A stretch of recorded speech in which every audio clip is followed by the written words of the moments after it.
అందరికి ఉగాది రంజాన్ ముందస్తు శుభాకాంక్షలు. ఉగాది ఎప్పుడు జరుపుకుంటున్నాను? టుమారోనా? అదే టుమారో అంటే ఏంటిది? మనకు తెలుగు నెలలు ఉన్నాయి తెలుసా? మన Telugu medium sir Telugu sir నేర్పించారు అందరికి. ఫస్ట్ చివరి మాసం ఏది నాన్న? పాల్గొన మాసం చివరి రోజులో మనం ఉన్నాం. పాల్గొన మాసంలో చివరి రోజు ఈ రోజు మనం ఉన్నాం. ఓకేనా? అంటే ఈరోజు అమావాస్య బంగారు. ఇది అయిపోయిన తర్వాత వచ్చేటువంటి నెక్స్ట్ కొత్త సంవత్సరం చైత్ర మాసంలోకి ఎంటర్ అవుతున్నాం. ఇవి సంవత్సరాలు మనకు తెలుగులో 60 ఉన్నాయి.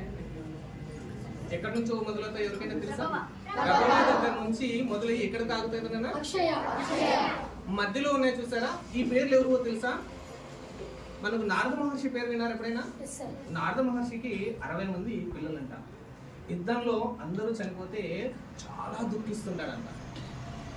దుఃఖిస్తుంటే అప్పుడు మన త్రిమూర్తులు ఉన్నారు చూసారా, బ్రహ్మ విష్ణు మహేశ్వరులు ప్రత్యక్షమయ్యి ఏం చేస్తారు అంటే వరం ఇస్తారనమాట. నువ్వు చింతించకు, ఈ లోకం ఉన్నంత కాలం నీ పుత్రులు స్మరిస్తూనే ఉంటారు అనేసి 60 సంవత్సరాల తర్వాత మళ్ళా ప్రభువా దగ్గర స్టార్ట్ అవుతుంది.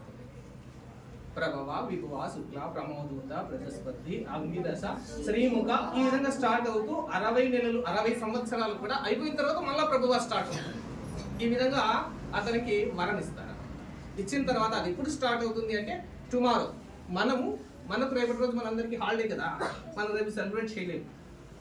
కాబట్టి ముందస్తుగా మనము రంజాన్ అదేవిధంగా తెలుగు సంవత్సరాది మనము న్యూ ఇయర్ అంటాం చూసారా, గుర్తుందా? అలాంటి ఇది తెలుగు సంవత్సరాది కొత్త దినము, పర్వదినము, దాన్ని ఉగాది అంటారు. ఈ ఉగాది ఎలా ఉంటుంది అంటే మనం న్యూ ఇయర్ ఏ విధంగా సెలబ్రేట్ చేసుకుంటామో మనం న్యూ ఇయర్ సెలబ్రేట్ చేయాల్సిన పని లేదు. దానికంటే గొప్పగా ఈ రోజు మనం ఒక నిర్ణయానికి రావాలి. ఈ సంవత్సరంలో నేను ఇలా చదవాలి, నేను ఇలాంటి ఒక చెడ్డ పనిని బదిలిస్తున్నాను అని అనుకునేసి ఏం చేయాలంటే ఈ సంవత్సరాన్ని మనము అందరూ స్టార్ట్ చేస్తారని కోరుకుంటూ సెలవు తీసుకుంటాం. Thank you.